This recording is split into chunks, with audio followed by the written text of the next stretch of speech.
ये देखें, ये लिखा है 40 ग्राम, 40 क्या है 40 ग्राम NaOH 180 ग्राम H2O में जलीय विलयन में घोला गया है। तो मोल प्रभाज ज्ञात कीजिए। क्या ज्ञात करना है?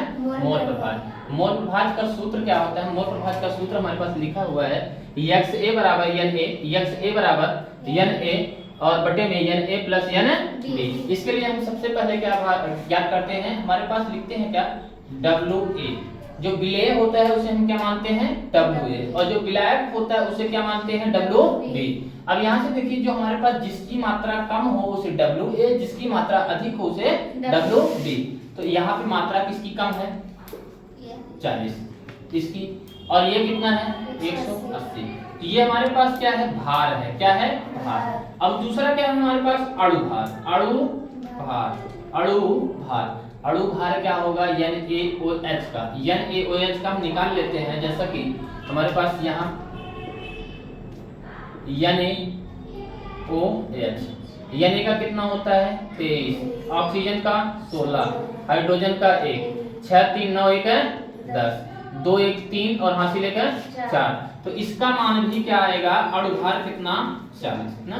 तो यहाँ से हमारे पास क्या है? इसका मान निकाल लेते हैं। इसका हमारे पास क्या है?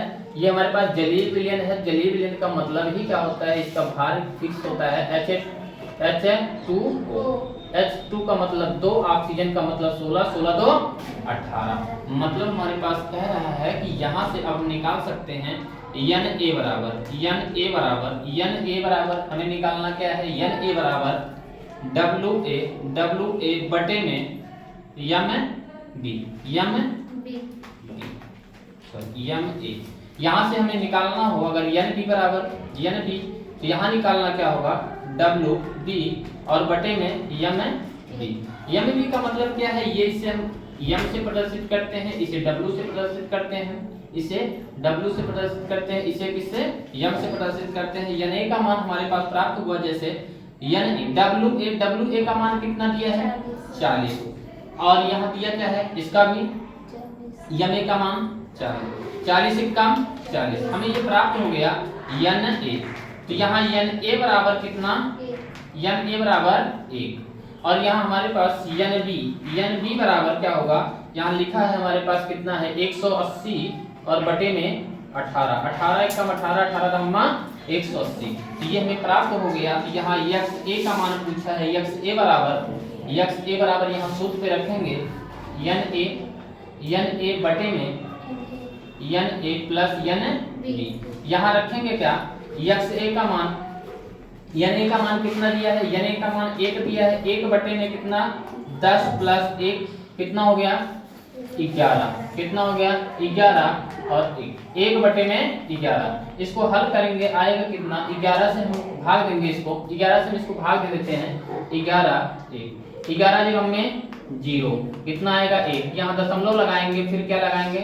ठीक है, अब भी छोटा है तो इसलिए क्या बढ़ाएंगे? 0 बढ़ाएंगे। 11 9 99। तो यहाँ कितना आया? यहाँ पे हम दशमलव के बाद 2 अंक तक ले लेते हैं, तो इसका मान क्या आया? XA बराबर हमारे पास आएगा कितना? 0.09।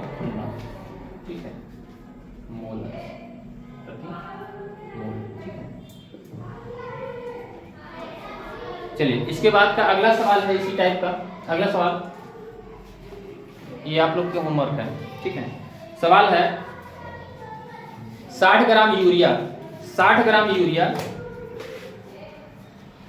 क्वेश्चन HW, 60 ग्राम यूरिया जिसका सूत्र होता है NH2 CON H2। ठीक है, ये को जलीय विलयन को अर्थात को कितने? 360 ग्राम 360 ग्राम H2O के जलीय विलयन में घोला गया है, तो मोल प्रभाव ज्ञात कीजिए।